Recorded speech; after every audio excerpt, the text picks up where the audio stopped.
కానీ సిగరెట్ ఎలా వస్తుంది సింగిల్ స్క్రీన్ థియేటర్ లోపల, మల్టీప్లెక్స్ లోపల అయితే థియేటర్ లో బ్యాగులు కానీ రేపు కానీ సిగరెట్ రాదు. సో వాళ్ళ రూల్ ప్రకారం నడుస్తుంది.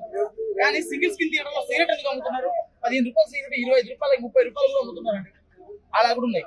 అట్లాంటప్పుడు ఈవెంట్ అంటే లోపల ఉన్న కాస్ట్ తగ్గించాలి. దానికి తోడు సిగరెట్లకి వాటికి వీటికి మనమే థియేటర్ లో మనమే స్మోకింగ్ చేస్తూ వెళ్తే మనమే పెడతాము. ఆ తర్వాత సిగరెట్ కూడా థియేటర్ లో మనమే అమ్ముతాము. అది కొంచెం పరిగణనలో తీసుకోవాలి. ఇంకోటి ఏంటంటే మల్టీప్లెక్స్ లో కూడా ఒక పాప్కార్న్ బకెట్ మీరమ్మ 800 రూపాయలు 700 రూపాయలు ఎందుకు నాకు అర్థం కాదు. 800 రూపాయలు 700 రూపాయలు ఉన్నాయి. ఆ పాప్కార్న్ బకెట్ల ఆ రేట్లు తగ్గించాలి. మినిమం 150 రూపాయలు ఎంతైనా దాన్ని ఎంత ఖర్చు పెట్టినా కానీ బడ్జెట్ 50 రూపాయలు ఆ పాప్కార్న్ ఆ బకెట్ తయారవుతుంది.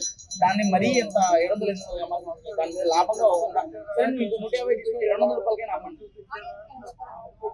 ఆడియన్స్ ఏముంది ఇంటికి వచ్చి మురుకులు తినేది, అక్కడ పాప్కార్న్ తినాల్సిన అవసరం లేదని చెప్తాను.